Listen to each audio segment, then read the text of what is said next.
out, it's time for us to step up. Because if we don't step up and we don't step out, the ones who are equipped to move in your place will not move. I testify that there is a still more excellent way than whiteness, the way of love. There's this thing called eldering, that sometimes the other Quakers will stand if they feel like you're out of line. Well, since our Quaker of color has come amongst us, she's been getting a lot of eldering from a lot of people who are resistant to even recognizing the term white supremacy, which is what we used in our mission statement. Thank you. Thank you for creating space for our children.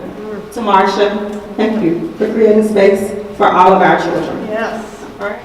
So my advice to everybody in this room tonight is to make sure you have your repair policy before your work policy. Because the work is going to be there. The work is forever going to be present. I mean, that's not, we don't have to worry about that part. But the repair part, how you rejuvenate and restore yourself when you've been beat down. That's good. Much love to everybody. The voices that speak to us. May we follow the call to every cell in our body that moves us forward. Yes. May we see each other. May we see each other deeply. May we hear each other deeply. And may we open our hearts and our minds and let our hands reach out to connect with each other and walk together as we follow that which has been called of us in this space. What's up, Asheville, North Carolina? This is Sheneika Smith, the founder of Date My City and newly elected council person. I'm here with Miss Nicole Townsend of Color Me Brown, and we just finished an event called Testify. Really wanted to lay the framework for where Asheville is and where Asheville is going. Nicole, how did you enjoy tonight? I loved being here tonight. It just felt liberating to be in a space and people just sharing their truth.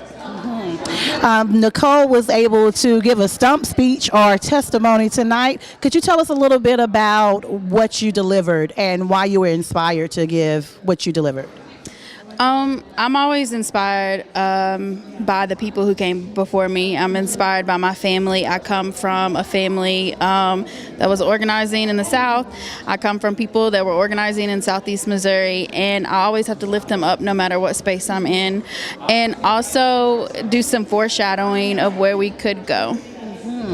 Thank you for your words. If you would have anything inspirational to say to our audience, since it is Black History Month, just leave us a line of encouragement or anything you would like to say to challenge us.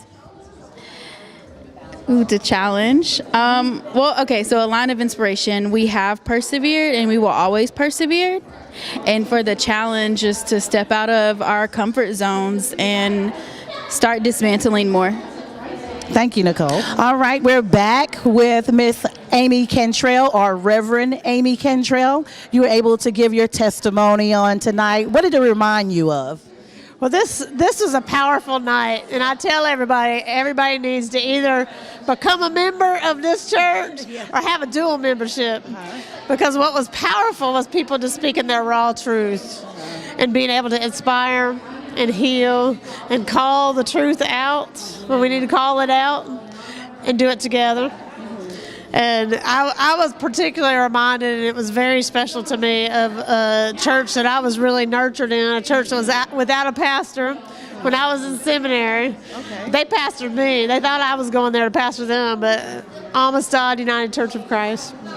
And they had a long testifying service before the service ever started. And we all share our testimony and ask a song to be sung.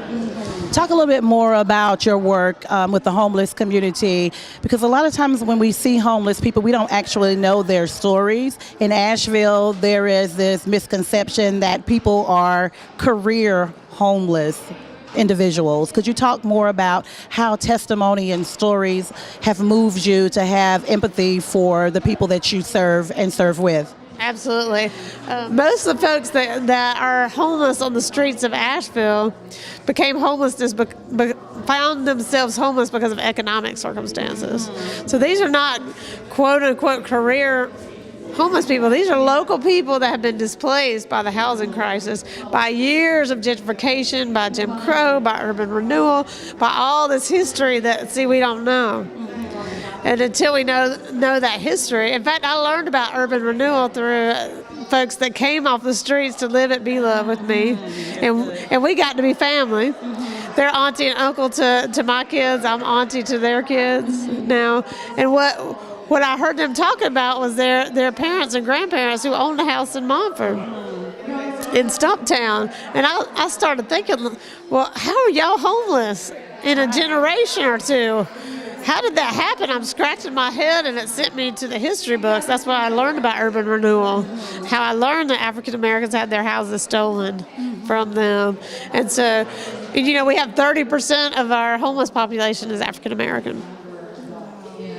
So you do the math, and we understand that what happens with housing, gentrification, these policies, those are people's lives, is that we're moving together and we're going to make what we all are called to make together, which is a beautiful, vibrant city that we haven't seen yet, but we're going to make it happen.